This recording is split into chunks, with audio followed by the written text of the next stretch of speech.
Buongiorno ragazzi, ben ritrovati ancora una volta sul canale Slot Car Tech. Avevamo visto qualche video fa, se ve lo siete persi ve lo metto in descrizione, l'unboxing di una bellissima Can-Am della Thunder Slot. Qui abbiamo una sua degna avversaria. In una splendida colorazione bianco panna abbiamo infatti la Lola T70 Can-Am, sempre del marchio italiano Thunder Slot. Questa è una delle novità di inizio 2025. Bando alle ciance, andiamo subito a vederla nel suo unboxing. Confezione minimal per questa Lola T70 Can-Am. La teca ci fa già vedere praticamente 3/4 della vettura. La possiamo ammirare nella sua parte frontale, nella sua parte posteriore, una visione dall'alto e nella parte laterale della stessa. Qui davanti sulla basetta della vettura viene indicato il nome della macchina stessa, in questo caso una Lola T70 Can-Am, e poi anche la gara a cui ha partecipato, così come i piloti che l'hanno portata in gara.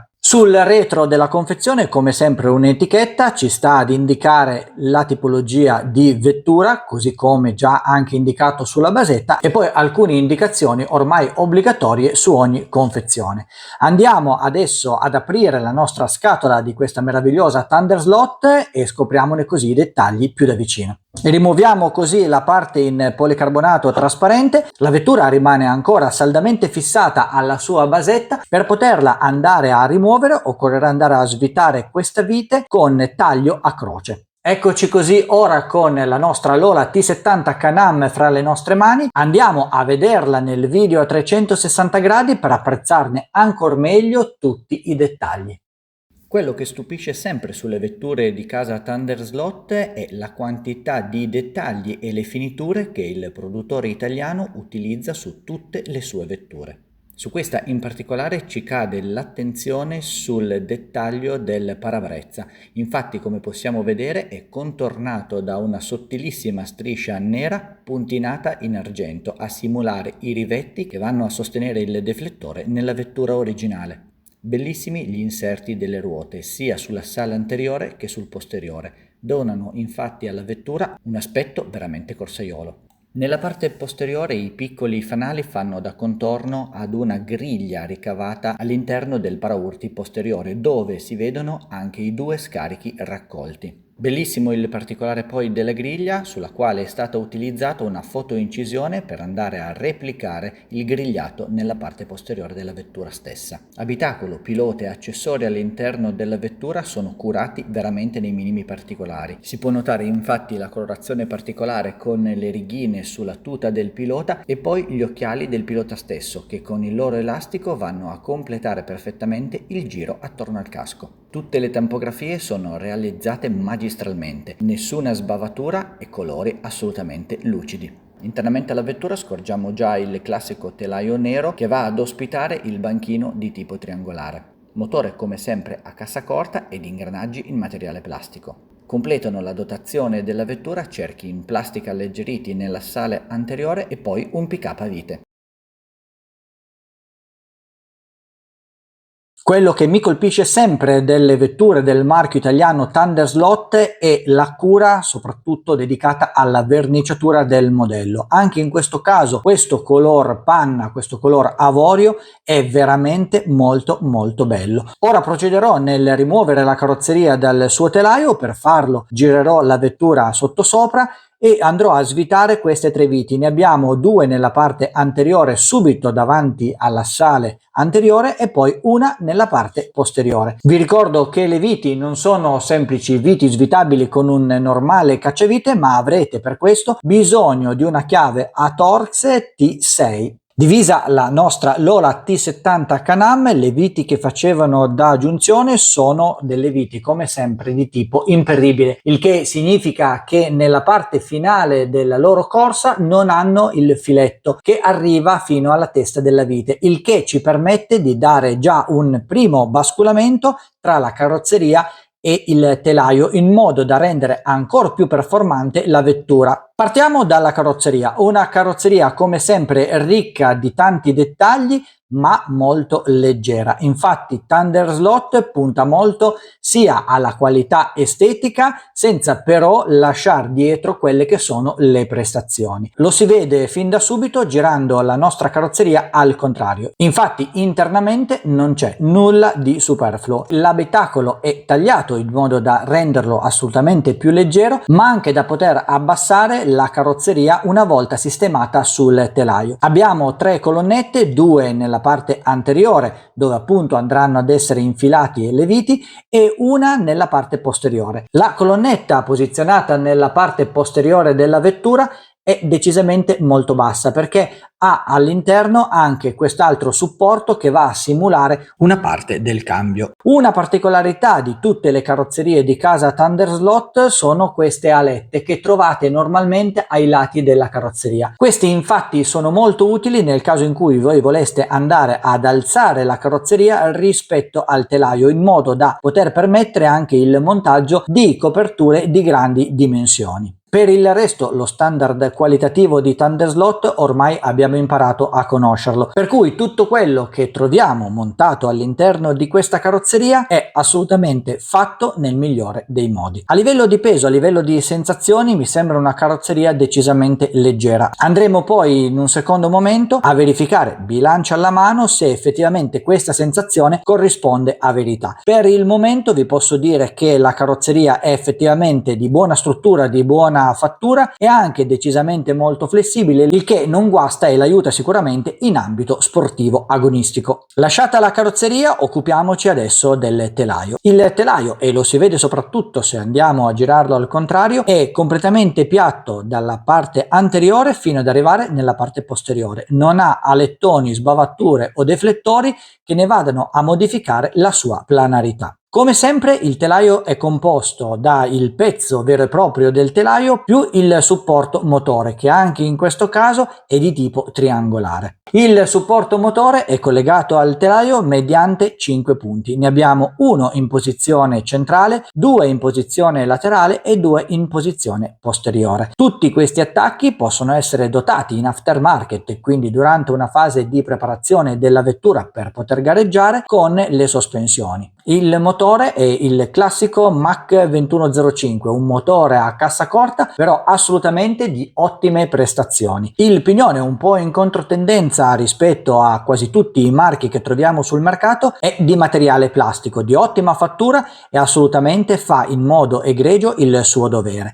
Si abbina perfettamente con una corona bicomponente. Abbiamo infatti la corona, i denti veri e propri della corona anche qui in materiale plastico, mentre l'attacco all'assale posteriore è in alluminio e come sempre un grano M2 va a serrare questo componente sull'assale stesso. Un assale in acciaio rettificato che in questo caso scorre attraverso 2 flange laterali posizionate direttamente all'interno del banchino motore. L'assale poi non ha nessun tipo di bascolamento laterale, cioè non trasla a destra e a sinistra perché il suo fissaggio è garantito anche grazie a 2 spessori che troviamo dal lato opposto rispetto alla corona. Come sempre il materiale di tipo professionale che Thunder Slot utilizza già in primo montaggio su tutte le sue vetture non finisce qui. Abbiamo infatti anche cerchi in alluminio al posteriore, sono cerchi di tipo Air con 2 scanalature all'interno della quale è anche possibile andare ad inserire una speciale guaina in spugna per dare un'aderenza diversa rispetto all'originale ai nostri copertoni e poi degli splendidi inserti che troviamo sia sulle ruote posteriori ma anche su quelle anteriori. Spostandoci sull'assale anteriore, anche in questo caso l'assale è in acciaio rettificato. Abbiamo un unico assale con cerchi in materiale plastico alleggerito. Anche qui il peso è tenuto veramente sotto controllo. Thunder Slot utilizza questi componenti di tipo professionale per rendere le sue vetture assolutamente molto performanti. Nella parte dell'assale anteriore troviamo infatti questi 4 fori che vanno ad ospitare i grani che permettono così una regolazione superiore dell'assale stesso. La vettura originariamente ha i grani montati centralmente, ma è sempre comunque possibile spostarli nelle parti laterali. Girando la vettura al contrario abbiamo poi altri 4 fori che permettono il montaggio di grani per andare a regolare così l'altezza da terra delle nostre ruote. Il pick-up come sempre ha una forma un po' particolare ad onda, è di tipo avanzato ed è veramente molto preciso ed è un pick-up a vite senza alcun tipo di basculamento verticale. La corrente è assicurata al nostro motore Mark 2105 attraverso l'utilizzo di 2 cavi siliconici molto flessibili che così non vanno ad interferire con la meccanica della vettura. Anche in questo caso il telaio mi sembra veramente molto leggero. Adesso andremo a pesare componente per componente e poi andiamo a rimontare la nostra Lola T70 Can-Am Thunder Slot per andare a verificare sia le misure ma anche il peso totale di questa slot car. Bilancia pronta, partiamo con il peso della carrozzeria. La appoggiamo sul piatto della bilancia, 13 grammi, veramente molto leggera. Alziamo e riposizioniamo la vettura, 13 grammi il peso di questa carrozzeria Lola T70 Can-Am, ricordiamo nella sua versione originale. Ora passiamo al telaio. Per farlo come sempre mi faccio aiutare da un supporto in plastica in modo da tenerlo leggermente sollevato e fare in modo che le ruote non vadano a toccare i bordi della bilancia. Facciamo la tara, portiamola a 0 e andiamo così a posizionare il telaio sul supporto, 46,6 grammi. Alziamo, riabbassiamo per la seconda pesata, 46,6 grammi il peso totale del telaio. Ora rimontiamo la vettura con la sua carrozzeria e andiamo così a prenderne il peso totale. La vettura è già stata rimontata, non ci rimane altro che andarla a appoggiare sulla bilancia per un peso totale di 60,2 grammi. Alziamola dal piatto della bilancia, riposizioniamola e abbiamo nuovamente 60,2 grammi. E come sempre dopo i pesi passiamo alle misure. Iniziamo con la lunghezza totale della Lola T70 Can-Am Thunder Slot. Utilizziamo il nostro calibro di plastica, abbiamo una misura pari a 13,05 cm, 130,5 mm. Misuriamola anche nella sua parte posteriore vicino all'assale stesso e abbiamo 64 mm, 6,4 cm, leggermente più piccola nella sua parte anteriore per una misura pari a 60 mm, 6 cm.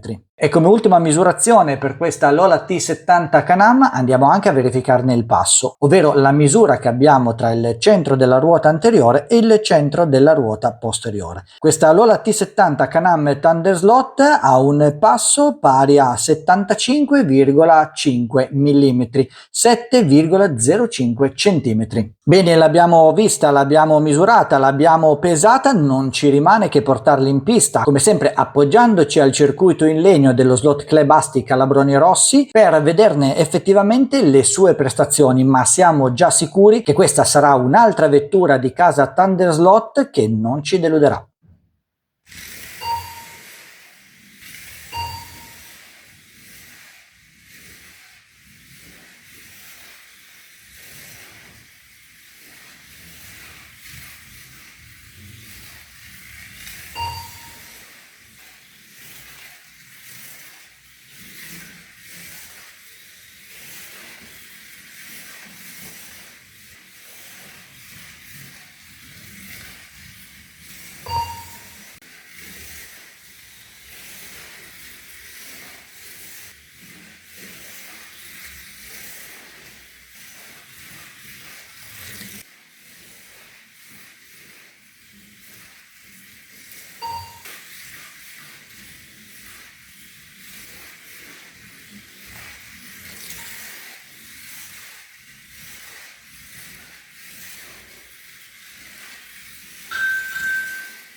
Ragazzi, cosa dire? Come sempre Thunder Slot si conferma una certezza. La macchina, in questo caso una Lola T70 Can-Am, tolta dalla sua confezione originale La vettura non è stata toccata, ha tutti i pezzi originali, viti serrate come lo ha fatto il produttore, spazzole originali, gomme originali, messi in pista, fa dei tempi veramente strepitosi. Quello che più apprezzo di questa vettura è veramente la facilità di apprendimento, in pratica la velocità di adattamento del pilota alla macchina in modo tale da riuscire a far segnare ottimi tempi sul giro secco. Abbiamo visto che spesso la vettura si è comportata in modo ballerino, ma questo è dovuto in gran parte al fondo di legno della nostra pista e poi in minima parte anche alle gomme posteriori. I copertoni riproducono in pratica quelli classici, quindi hanno delle leggere zigrinature che chiaramente vanno ad inficiare su quella che è la tenuta globale della vettura. Ma non vi preoccupate, perché come avete visto questa non esce dallo slot e potete anche esagerare spingendovi sempre più al limite. Non mi stancherò mai di dirlo: se volete una vettura a pronto gara, ma anche una vettura che sia in grado di soddisfarvi appieno senza fare assolutamente nessun tipo di modifica, questa Thunder Slot è sicuramente uno dei tanti modelli della casa italiana a cui doversi rivolgere. E poi c'è un vasto assortimento di vetture e di colorazioni, oltre chiaramente ad un campionato che parte dai club e arriva fino a livelli nazionali. Ora non ci resta che andare a portare questa vettura nelle officine di Slot Car Tech, prepararla e vedere quanto veloce può andare sulla pista dei Calabroni Rossi, ma questo ragazzi lo vedremo in un prossimo video. Io come sempre vi chiedo un like se avete trovato i contenuti interessanti e mi raccomando iscrivetevi al canale. Noi ci rivediamo sempre qui su Slot Car Tech per il prossimo video.